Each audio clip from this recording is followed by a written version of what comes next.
नमस्कार दोस्तों, जैसा कि आप जानते हैं कि उत्तराखंड के चमोली क्षेत्र में एक ज़बरदस्त बाढ़ त्रासदी हुई, जिससे कि भारी संख्या में जनमान को हानि पहुंची। इसके चलते उत्तराखंड गवर्नमेंट ने कुछ डाटा दिया है। उस डाटा में बताया है कि 32 लोगों की मृत्यु हो चुकी है और उसमें से 197 लोग अभी भी फंसे या लापता पाए गए हैं। फंसे या लापता होने की आशंका जताई जा रही है, जिसके चलते इसमें तपोवन हाइड्रो पावर के जो टनल है उसमें लमसम 30 से 35 लोगों के फंसे होने की आशंका जताई जा रही है। एक्चुअली में बात यह है कि ये जो बाढ़ आई है, इस बाढ़ में आने का कारण क्या है? प्राकृतिक आपदा है या मानवीय कृत्यों के चलते कोई आपदा है? तो इन सब चीज़ों का हम बारी बारी से विधिवत अध्ययन करेंगे। और जैसा कि तपोवन हाइड्रो पावर पे जो कि NTPC द्वारा बनाया जा रहा था, यह प्रोजेक्ट चल रहा था और इस पे 32 से 35 लोग जो फंसे हुए हैं उनको बचाने के लिए अभी भी रेस्क्यू ऑपरेशन जारी है। रेस्क्यू ऑपरेशन में हमारी NDRF जो कि national defence rescue force, ITBP, Indian Tibetan border police और आपकी तीनों सेनाएं जैसे आर्मी, एयरफोर्स और नेवी के मैरीन कमांडो दिन रात लगे हुए हैं। ये एक बहुत बड़ी त्रासदी हुई है उत्तराखंड के लिए और बल्कि हमारे देश के लिए, ठीक है, जिसके चलते ये इस पे कई सारे वैज्ञानिकों का अपना अपना शोध आया है, अपने अपने विचार उन्होंने दिए हैं। जलवायु वैज्ञानिकों ने कुछ अलग बातें कही हैं, भूगर्भ वैज्ञानिकों ने कुछ अलग बातें कही हैं, वहीं पर्यावरणविदों ने अपने कुछ अलग विचार दिए हैं। तो चलिए देखते हैं कि इसका रीज़न क्या है। एक्चुअली में बाढ़ त्रासदी आई क्यों आई है, तो इसका रीज़न क्या है? प्राकृतिक कारण से आई है कि मानवीय आपदा के कारण आई है? आज हम बात करेंगे कि इस पूरी त्रासदी का प्रमुख कारण है क्या चीज़, क्या कारण रहा जिसकी वजह से आपदा आई। ठीक, तो प्राकृतिक आपदा है या मानवीय कृत्यों के चलते या इसके अलावा कोई दूसरा कारण है? तो जैसा कि इसके अलग अलग पहलुओं को अगर हम देखें, उन पर बात करें, फिर उसके चलते जो निष्कर्ष निकलेगा उस पर हम आपको बताएंगे। ठीक है, तो त्रासदी से हमें क्या सीख लेनी चाहिए? अगर ऐसा भविष्य में ना हो, लेकिन बाय द वे ऐसी कोई त्रासदी भविष्य में होने की शंका जताई जाए तो उससे निपटने के लिए हमें क्या क्या इंतजाम करने चाहिए, इन सब चीज़ों पर विधिवत विचार करेंगे। ठीक है, तो जैसे कि हम जलवायु वैज्ञानिकों का कहना है कि ये जो बाढ़ त्रासदी है इसका रीज़न है ग्लोबल वार्मिंग। ग्लोबल वार्मिंग के चलते वायुमंडल हमारा गर्म हुआ, जिससे ग्लेशियर गले या मेल्ट यानी पिघलने, और पिघलने से जल स्तर बढ़ा। जल स्तर बढ़ने से ऋषि गंगा का पानी स्तर बढ़ गया, यानी जल स्तर बढ़ गया। ऋषि गंगा के जल स्तर बढ़ने से वहाँ पर रास्ते में एक डैम था जिसको बोलते हैं आप Rishi Ganga power project dam. उस इतना जल स्तर बढ़ गया था जिसकी वजह से डैम टूट गया। जब डैम टूट गया, एक तो ऋषि गंगा का बढ़ा हुआ जल स्तर, ऊपर से डैम में डैम का जो स्टोरेज वो पानी था वो एक्सेस होकर जब आगे बढ़े तो ये ऋषि गंगा के जल स्तर काफ़ी तेज़ी से बढ़ चुका था। और एक्चुअली में आप जानते हैं कि हिमालयी पहाड़ियों में जो नदियाँ होती काफ़ी सक्रिय होती हैं, और सक्रिय होने के चलते वहाँ पर अगर ज़रा सा भी जल स्तर बढ़ता है तो एक्चुअली में उनके जो बहाव होता है वो डाउन स्ट्रीमिंग बहुत तेज़ी से होती है, जिसके चलते वो पानी ऑलरेडी जब कम था तब तो स्पीड थी ही, अब पानी और ज़्यादा हो गया, स्पीड और भी बढ़ गई, जिसके चलते वहाँ पर जो भी कुछ रास्ते में आता चलता टूटते फूटते चली रहती हैं। क्योंकि पहाड़ी नदियाँ होती, पहाड़ी नदियों की स्पीड बहुत तेज़ होती है, जिसके चलते फिर आगे जब ऋषि गंगा आकर धौली गंगा से मिलती है तो ऋषि गंगा का पानी और धौली गंगा का पानी दोनों का जब एक साथ मिल जाता है तो जल स्तर और बढ़ जाता है, जिसके चलते धौली गंगा पे एक डैम बनाया जा रहा था जिसको तपोवन हाइड्रो पावर प्रोजेक्ट के नाम से जाने जाते हैं। यहीं डैम था और यहीं पर एक टनल भी बनाई जा रही थी, जिसके चलते वहाँ पर जो मजदूर काम कर रहे थे वो मजदूर कुछ तो डैम के ऊपर चढ़ गए। डैम के ऊपर चढ़ने से उन्हें लगा कि मैं अपने आप को सुरक्षित पा रहा हूँ, लेकिन पानी का जल स्तर इतना तेज़ था, इतना बढ़ चुका था और स्पीड इतनी ज़्यादा थी कि डैम में सब टूट गया, जिसके चलते वहाँ पर तो 30 से 35 लोग थे वो बह गए और मर गए, जिसके चलते टनल में सारा मलबा जो कीचड़ विचड़ पानी वानी वो सारा सब भर गया। तो टनल में जो काम चल रहा था, जो मजदूर थे वहाँ से कुछ तो बच कर निकले, लेकिन ज़्यादातर संख्या में वहीं पे फंस गए, जिसके चलते ये जो एक बहुत बड़ी संख्या में मानहानि, जन मानहानि हो रही है, ये जो त्रासदी हुई है, इसके चलते कौन कौन से कारण हैं उन पे हम बात करेंगे। भूगर्भ शास्त्रियों ने पहले से चेतावनी दी थी कि ये हिमालय क्षेत्र जो है ये भूकंप जोन, भूकंप मंडल 5 के अंतर्गत आता है। और भूकंप जोन 5 जो है काफ़ी सेंसिटिव जोन होता है, जिससे यहाँ पर सीधे सीधे भूगर्भ शास्त्रियों ने किसी प्रकार के बड़े कार्य के लिए सीधे सीधे मना कर दिया था।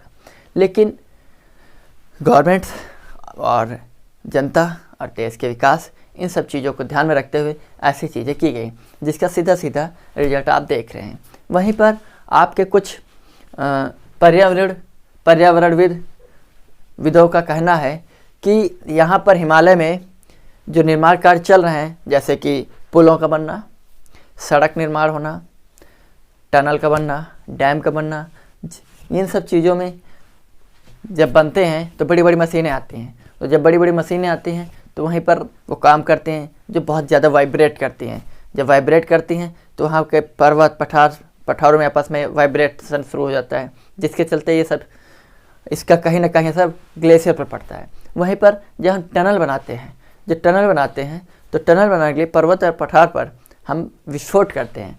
विस्फोट करने के लिए छोटे मोटे विस्फोट करते हैं, जिससे पर्वत और पठार टूट फूट जाते हैं। टूटने फूटने के बाद बड़ी बड़ी मशीनें उनको आती हैं, उठाती हैं, फिर आगे अंदर घुसने के लिए, अंदर प्रवेश करने के लिए फिर से हम विस्फोट करते हैं, ताकि फिर से टूटे फूटे और फिर हम आगे जा सकें। ऐसे हम टनल का निर्माण करते हैं पर्वत और पठारों के अंदर, जिसके चलते इसका कहीं ना कहीं प्रभाव ग्लेशियर पर पड़ता है। और ग्लेशियर पर जब पड़ता है तो वो जो चट्टानें हैं उनमें आपस में दरारें पड़ जाती हैं। वो जब दरारें पड़ती हैं, जिसके चलते वहाँ पर आप देखेंगे तो जिसका ये जो आज त्रासदी हुई है, उसका कहीं ना कहीं वो पुराना जो पहले ये सारी घटना घट चुकी है उसका रिजल्ट आज आ रहा है, वो निष्कर्ष आज निकल रहा है। तो इसलिए एक लंबे समय बाद होता है, लेकिन होता ज़रूर है। और रियलिटी माने वास्तविकता ये है कि जब प्रकृति के साथ आप खिलवाड़ करेंगे तो प्रकृति तो कुछ नहीं करती, लेकिन जब प्रकृति आपके साथ खिलवाड़ कर देती है तो बहुत बहुत बहुत नुकसान पहुंचता है आपको। ठीक है, तो चलिए देखते हैं। इसी के चलते जैसे कि 2013 में केदारनाथ में बाढ़ आई थी, वो एक प्राकृतिक आपदा थी। रीज़न ये है कि प्राकृतिक आपदा क्यों थी, क्योंकि वहाँ पर जब हिमालय में जो नदियाँ हैं वो ज़्यादा मात्रा में जब संघनन की क्रिया होती, तो जब ज़्यादा मात्रा में संघनन की क्रिया होगी तो ज़्यादा मात्रा में बारिश होगी। जब बारिश ज़्यादा मात्रा में होगी तो वहाँ पर बादल फटने की जो क्रिया हुई थी, उसके चलते वो बाढ़ आई थी। बादल फटने का मतलब कि मूसलाधार बहुत तेज़ी से बारिश होती है, जिसके चलते लाजमी था कि 1-2 घंटे के अंदर जबरदस्त नदियों का जलस्तर बढ़ा। नदियों का जलस्तर बढ़ने के कारण वहाँ पर अचानक से बाढ़ आ गई। लेकिन वहीं पर एक कारण और दिया जाता है कि केदारनाथ के उत्तर में लगभग 6 किलोमीटर दूर, या केदारनाथ से 6 किलोमीटर ऊंचाई पर स्थित एक चेरीवाड़ा नामक झील है। तो चेरीवाड़ा नामक झील जो एक ग्लेशियर झील है, मतलब वो ग्लेशियर जब पिघलते हैं तो उस झील का निर्माण हो जाता है। तो जिसके चलते उस ग्लेशियर के पिघलने की वजह से भी वहाँ का जलस्तर काफ़ी बढ़ गया था, जिसकी वजह से केदारनाथ में बाढ़ आई थी। ठीक, तो ये सब चीज़ें थी जो कि बहुत ही ज़्यादा मात्रा में हमारे यहाँ नुकसान हुआ है उत्तराखंड गवर्नमेंट का, और हमारे देश को बहुत ज़्यादा नुकसान हुआ है, क्योंकि हमारे कई सारे मजदूर मारे गए। और दूसरी चीज़, बहुत ज़्यादा जो भी प्रोजेक्ट चल रहे थे उनको काफ़ी नुकसान हुआ, जिसके चलते कहीं ना कहीं एक भारी मात्रा में देश को क्षति पहुंची है। तो अब हम देखते हैं कि ये घटना एक्चुअली में ठीक है। पूरी एक स्टोरी के थ्रू आपको मैं समझा दूं, उसके बाद मैं आपको चित्र के माध्यम से चीज़ों को समझाने की कोशिश करूँगा, मैप के माध्यम से। ठीक है, तो ये जो पूरी घटना का फेनामेना है, ये पूरा फेनामेना है वो कुछ इस प्रकार है कि नंदा देवी एक ग्लेशियर है नंदा देवी क्षेत्र पे, जहाँ पर ये घटना घटी है। तो वहाँ पर ग्लेशियर का एक टुकड़ा टूटकर गिरता है ऋषिगंगा में, और ऋषिगंगा में जब ग्लेशियर टूट कर गिरता है तो जब ग्लेशियर टूट के गिरता है ऋषिगंगा में, तो ऋषिगंगा का जलस्तर अचानक से बढ़ जाता है। तो जब अचानक से बढ़ जाता है तो उसकी स्पीड, जैसे हिमालयी नदियाँ हैं, जैसा मैंने आपको बताया है, तो हिमालयी नदियाँ जब हैं तो वह सक्रिय नदियाँ होती हैं। सक्रिय नदियाँ होने के चलते वहाँ की पर्वतीय पर पहाड़ी नदियाँ की स्पीड बहुत तेज़ होती है, जिसके चलते जलस्तर तो बढ़ गया।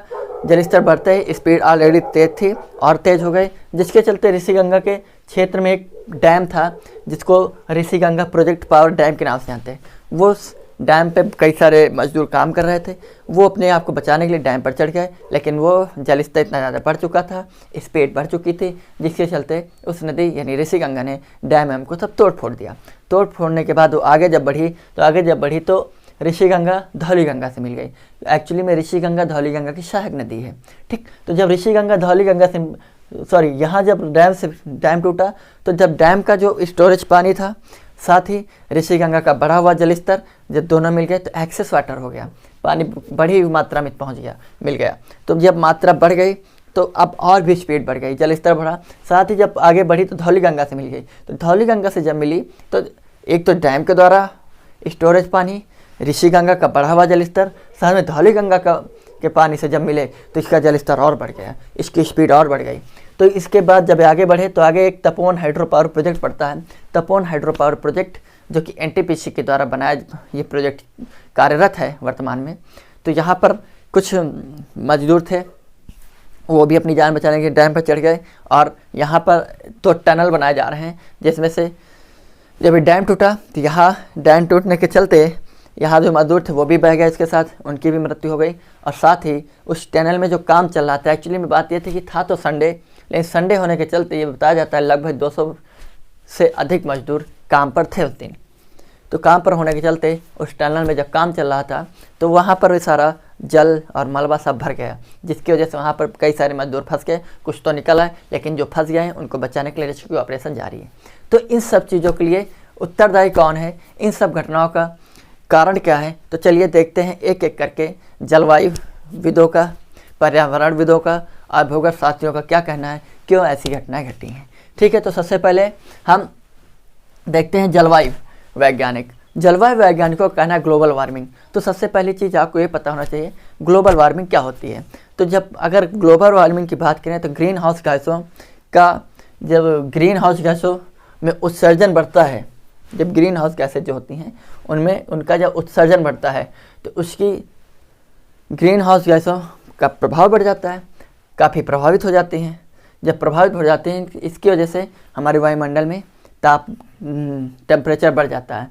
जब ग्रीन हाउस गैस है टेम्परेचर जब बढ़ जाता है, अर्थात जब ग्रीन हाउस गैसों का तापमान बढ़ जाता है, तो इस वजह से हमारा वायुमंडल का तापमान बढ़ रहा है, हमारे वायुमंडल का तापमान बढ़ जाता है, जिसको ग्लोबल वार्मिंग या वैश्विक ताप वृद्धि बोलते हैं। ठीक, तो इसके चलते जब ग्लेशियर गलने शुरू होते हैं तो जिसकी वजह से ये सारी घटनाएं घटती हैं। तो आप देखिए कि ये एक ग्लेशियर है, ये एक पर्वत है। मैंने ये चित्र इसलिए बनाए हैं, पर्वत या पठार मान लो, सपोज दैट दो शब्द आपको मिलेंगे, एक है ग्लेशियर। ग्लेशियर जब टूटता है तो उसको काल्विंग बोलते हैं, और जब कोई बर्फ़ या हिम जब खिसकती है किसी पर्वत पठार से तो उसको हिमस्खलन बोलते हैं। तो सबसे पहले हम हिमस्खलन समझेंगे। सपोज दैट आपके ये इस पठार के ऊपर कुछ बर्फ़ जमी हुई है। ठीक, जब बर्फ़ जमी हुई है तो किसी कारणवश ये बर्फ़ जब नीचे की फिसल जाती है तो उसको बोलते हैं हिमस्खलन, आइस स्लाइडिंग। ठीक, हिमस्खलन के चलते कोई बहुत ज़्यादा नुकसान नहीं होता है, किसी प्रकार की कोई मानहानि नहीं होती है। ठीक है, क्योंकि यहाँ पर बहुत कम लोग पाए जाते हैं और पाए भी जाते हैं तो वो बच जाते हैं। लेकिन वहीं पर अगर ग्लेशियर क्या होते हैं, ग्लेशियर एक्चुअली में किसी सागर, महासागर या पर्वत के पठार के ऊपर पाए जाते हैं। तो जब गलते हैं इनका जब टुकड़ा टूट कर गिरता है तो पिघलना शुरू हो जाता है, बहुत तेज़ी स्पीड से पिघलते हैं। तो जब तेज़ी स्पीड से पिघलते हैं तो जिसके चलते नदियों का जलस्तर बढ़ जाता है, और जब नदियों का जलस्तर बढ़ जाता है तो आगे घटनाएं अपने आप घटना शुरू हो जाती हैं, जो भी रास्ते में पड़ता है टूटता फूटता जाता है। तो इसलिए ये सपोज दैट आपका एक ग्लेशियर है। ठीक, अब आपको एक चीज़ बता दूं यहाँ पर कि ग्लेशियर जो है ये यहाँ पर सपोज दैट ये आपका सूर्य है, सूर्य की किरणें यहाँ पर आ रही हैं तो ग्लेशियर पर पड़ रही हैं। जब प्रकाश यानी लाइट जब पड़ती है तो इसका टेम्परेचर बढ़ना चाहिए तो ये पिघलेगा। लेकिन आपको बता दो ग्लेशियर कभी ऊपर से नहीं पिघलता है, ग्लेशियर नीचे से पिघलता है, नीचे से पिघलता है। रीजन ये है कि आपको पता होना चाहिए कि जो गैसें होती हैं वो नीचे से जब ऊपर को जाती है तो फैलती हैं, अर्थात जब ऊपर को जाती है तो ठंडी होती हैं। इसका एग्जांपल ये है कि आप अगर सीएनजी गैस अगर गाड़ी वाड़ी चलाते हैं तो देखिए सीएनजी में अगर ऐसे प्रेस करिए तो हाथ लगाइए तो ठंडी होती है, क्योंकि वो बाहर आ रही है। तो जब गैसें जब बाहर यानी जब ऊपर आती हैं ऊपर आती है तो फैलती हैं, जिसकी वजह से टेम्परेचर डाउन हो जाता है, अर्थात टेम्परेचर डाउन हो जाने ठंडी शुरू हो जाती है, ठंडा का वातावरण हो जाता है। लेकिन वही जब गैसें को किसी स्टोर करके रखा जाता है, यानी जितनी नीचे होती है वो उतना ज़्यादा उनका टेम्परेचर होता है, टेम्परेचर ज़्यादा होता है, इसीलिए सिलेंडर फटने के चांसेस ज़्यादा रहते हैं। रीज़न ये है कि सिलेंडर में गैसेज क्या है, प्रेशराइज करके भरी जाती हैं, जिसके चलते कम एरिया में रहती हैं, जिसके चलते वो टेम्परेचर उनका हाई रहता है, ज़्यादा होने के चलते सिलेंडर फट जाते हैं। इसलिए जब भी आप देखिए कि धरती के नीचे हमारे भूगर्भ में जब भी गैसेस निकलते हैं उनका टेम्परेचर बहुत हाई रहता है, लेकिन जैसे वो बाहर निकल आते हैं तो ऊपर फैल जाती है, फैलने के चलते तापमान में वृद्धि वो कमी आ जाती है। तो जब ग्लेशियर नीचे से निकलना शुरू होते हैं, ठीक, ऊपर से क्यों निकलते हैं, क्योंकि ऊपर तो लाइट आ रही है, प्रकाश आ रहा है, ऊपर से गलना चाहिए, ऊष्मा आ रही है, ऊष्मा पड़ते ही ग्लेशियर ऊपर से गलना चाहिए नीचे की अपेक्षा। लेकिन ऊपर से इसलिए निकलते हैं क्योंकि ग्लेशियर क्या होते हैं, सफ़ेद होते हैं। आपको पता है सफ़ेद रंग ऊष्मा का सुचालक होता है, अर्थात जितनी ऊष्मा आती है उतनी पूरी वापस कर देता है, जिसके चलते जब ऊष्मा वहाँ रुकी नहीं रही है, ऊष्मा का ऑब्जर्वेशन ही नहीं हो रहा है, ऑब्जॉर्ब नहीं कर रही है, जिसके चलते वो ग्रहण नहीं कर रही है, तो कहाँ से गलेगा ग्लेशियर, बर्फ़ कहाँ से गलेगी। ठीक है, तो वायुमंडल नीचे क्या है, ऊपर क्या है, टेम्परेचर डाउन रहता है, लेकिन नीचे क्या है, हाई रहता है। जब वायुमंडल का दाब यहाँ पर हाई रहता है तो ग्लेशियर सदा नीचे से चलते हैं। सपोज दैट जैसे कि ये एक ग्लेशियर है, ये ग्लेशियर मैंने आपको बना दिया है, तो ये जैसे ये है, ये ग्लेशियर है, ठीक। अब किसी कारण बस ये वाला एरिया पूरा गल गया है, ठीक। अब ये ग्लेशियर बच्चा ये लटका हुआ है, तो जब इसका संतुलन बिगड़ेगा तो गुरुत्वाकर्षण के चलते नीचे गिर जाएगा, क्लियर। तो जब ये हिस्सा सपोज दैट इतना टूट के नीचे गिर गया, ये वाला हिस्सा, तो जब ग्लेशियर से बर्फ़ का कोई टुकड़ा या ग्लेशियर का कोई टुकड़ा टूट कर नीचे गिरता है तो उसको बोलते हैं काल्विंग। क्या बोलते हैं, काल्विंग बोलते हैं, इस घटना को काल्विंग बोलते हैं। लेकिन वहीं पर किसी पर्वत या पठार से जब बर्फ़ स्लिप होती है यानी खिसकती है, स्खलन होता है, तो उसको हिम स्खलन बोलते हैं, यानी बर्फ़ का खिसकना हिमस्खलन कहलाता है। वहीं पर बर्फ़ यानी ग्लेशियर का टूटना काल्विंग कहलाता है। तो ये जो घटना थी इसको जलवायु वैज्ञानिकों ने काल्विंग से जोड़कर दिखाया है कि काल्विंग के चलते जब ग्लेशियर के एक टुकड़ा टूटा तो जिसके चलते ऋषिगंगा का जल स्तर बढ़ा और ऋषिगंगा का जल स्तर बढ़ने से ये त्रासदी हुई, ठीक। और ये सारी घटना आपके नंदा देवी जयमंडल क्षेत्र के अंतर्गत आती है, क्योंकि एक्चुअली में ये जो धौली गंगा और ऋषिगंगा का क्षेत्र है ये हमारा नंदा देवी जयमंडल यानी नंदा देवी बायोस्फीयर के अंतर्गत आता है। और ये नंदा देवी बायोस्फीयर जो है ये आपका नीति घाटी के क्षेत्र के अंतर्गत आता है, नीति घाटी क्षेत्र के अंतर्गत, ठीक है। तो यहाँ से जब क्वेश्चन बनाएगा आयोग तो क्वेश्चन ये बनाएगा कि पहला तो क्वेश्चन ये बनाएगा किस नदी में का जल स्तर बढ़ने से त्रासदी आई, तो दोनों में से कोई एक नदी होगी, या तो धौली गंगा या तो ऋषिगंगा, यार दोनों देंगे तो ए और बी दोनों से, ऑप्शन डी सही हो जाएगा, ठीक। ए और बी ऑप्शन डी, लेकिन दोनों में से कोई एक नदी देगा, ठीक। दूसरी चीज़ फिर क्वेश्चन पूछे किस जिले में आई थी, तो चमोली जिले में, ठीक। तीसरी चीज़ क्वेश्चन ये आ गया कि ये घटना कैसी थी, तो ये काल्विंग की घटना थी। काल्विंग अर्थात ग्लेशियर में बर्फ़ के टुकड़े का टूटना, टूट के गिरना काल्विंग कहलाता है, ठीक, न कि हिमस्खलन था। दूसरी चीज़ इस पे कौन कौन से डैम बने थे, तो ऋषिगंगा पावर प्रोजेक्ट डैम और तपोवन हाइड्रो पावर प्रोजेक्ट जो कि टनल और डैम दोनों स्थित थे, ठीक है। अब इसके चलते अब हम डायरेक्ट आपको यहाँ से समझाते हैं। एक्चुअली में ये था कि ऋषिगंगा ये इधर से आ रही थी, ऋषिगंगा में काल्विन घटना घटी, अर्थात ग्लेशियर का एक टुकड़ा टूट कर गिरा, जिसके चलते ऋषिगंगा का जलस्तर बढ़ा। ऋषिगंगा का जलस्तर बढ़ने से आपको बता चुका हूँ मैं कि नदियाँ सक्रिय होती है हिमालय की, और स्पीड काफ़ी ज़्यादा होती है, जिसके चलते जलस्तर बढ़ने से स्पीड तो मेंटेन थी ही, जलस्तर बढ़ गया। तो काफ़ी तेज़ी से जब पानी आया तो यहाँ पर जो डैम था ऋषिगंगा पावर प्रोजेक्ट डैम, ये टूट गया। इसके टूटने के चलते इस डैम का जो स्टोरेज वाटर था, यानी जो स्टोरेज पानी था, जल था, वो प्लस ऋषिगंगा का बढ़ा हुआ जलस्तर दोनों जब मिले तो और भी जलस्तर बढ़ गया, जिसकी वजह से और जलस्तर बढ़ा और स्पीड बढ़ गई। तो ये बहुत तेज़ी से आ गया है, धौलीगंगा में मिल गए, क्योंकि ऋषिगंगा क्या है, धौलीगंगा की सहायक नदी है। जब धौलीगंगा से मिल गए तो धौलीगंगा से मिलने के बाद इसका जलस्तर और बढ़ गया। इसके बाद धौलीगंगा पे तपोवन हाइड्रो पावर प्रोजेक्ट, जो कि एनटीपीसी कंपनी के थ्रू बनाया जा रहा है, तो कार्य जारी है। उसके चलते तपोवन हाइड्रो पावर प्रोजेक्ट की वजह से जो डैम था वो भी टूट गया, और साथ ही यहाँ पर 2 टनल भी थे।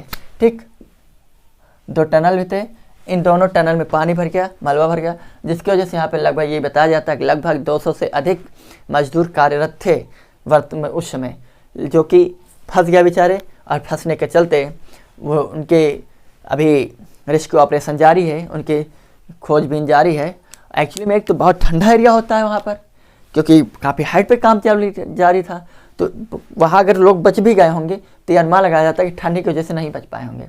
एक तो ठंडी, ऊपर से ठंडा पानी, ऊपर से मजदूर, एक तो जगह का अभाव हो गया, पानी पानी हो गया पूरा एरिया, इसलिए चांसेस बहुत कम है। लेकिन भगवान करे ऐसी घटनाएं न घटें जिससे कि देश का विकास रुक जाए, प्रदेश का विकास रुक जाए और लोगों की मान हानि हो जाए।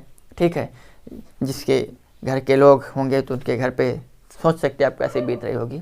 ठीक है, भगवान न करे ऐसा करे। जिनके साथ ऐसी घटना घट चुकी, भगवान उनको, उनके बच्चों को, उनके घर परिवार को आगे बढ़ने की शक्ति दे और उनकी आत्मा को शांति दे। ठीक, तो ये घटना घटी जिसके चलते ये जबरदस्त बाढ़ त्रासदी है। तो अब हम आपको बताते पंचप्रयाग क्या होता है। पंचप्रयाग एक्चुअली में है क्या चीज़, जो कि अक्सर क्वेश्चन वहाँ से बनते हैं, और पंचप्रयाग के थ्रू एक बार आपको समझा दें बस। तो ये है आपका पंचप्रयाग।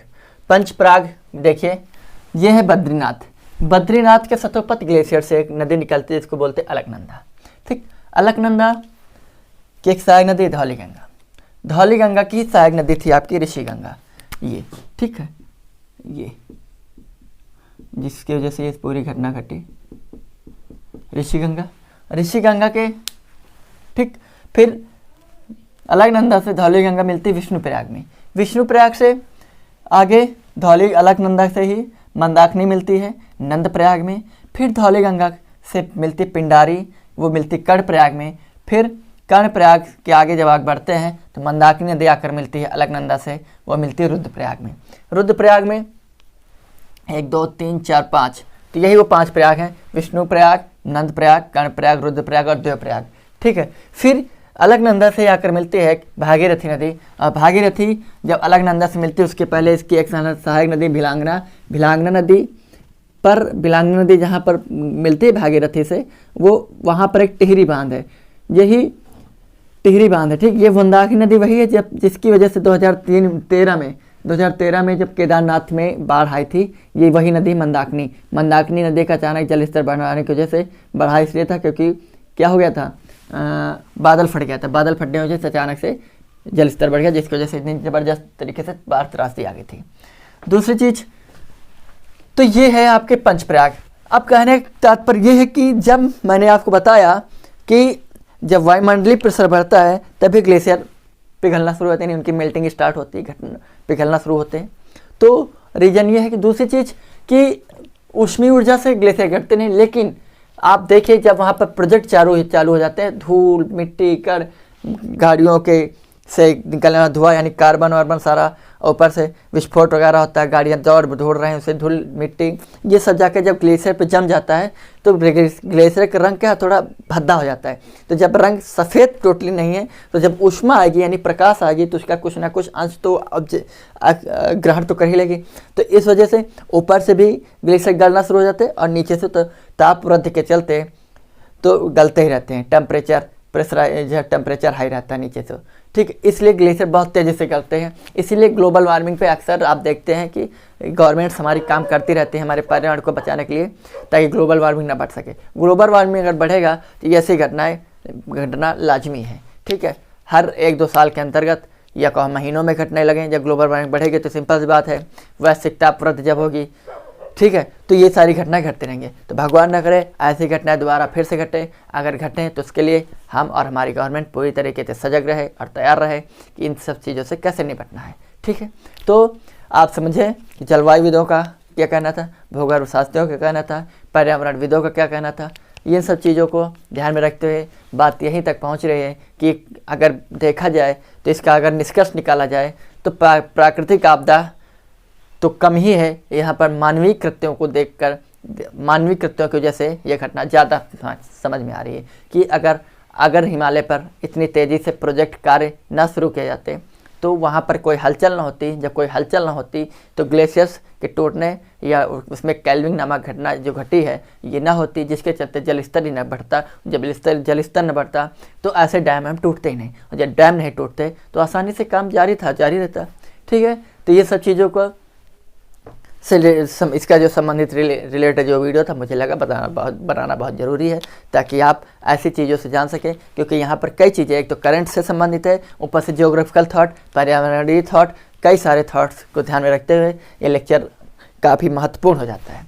ठीक है, तो प्लीज़ इस लेक्चर को आराम से देखिए और विदाउट स्किप किए हुए देखिए, ताकि आपको चीज़ें भी तो समझ में आए। चलिए आज के लिए इतना ही। आप सभी का बहुत बहुत धन्यवाद। जय हिंद, जय भारत।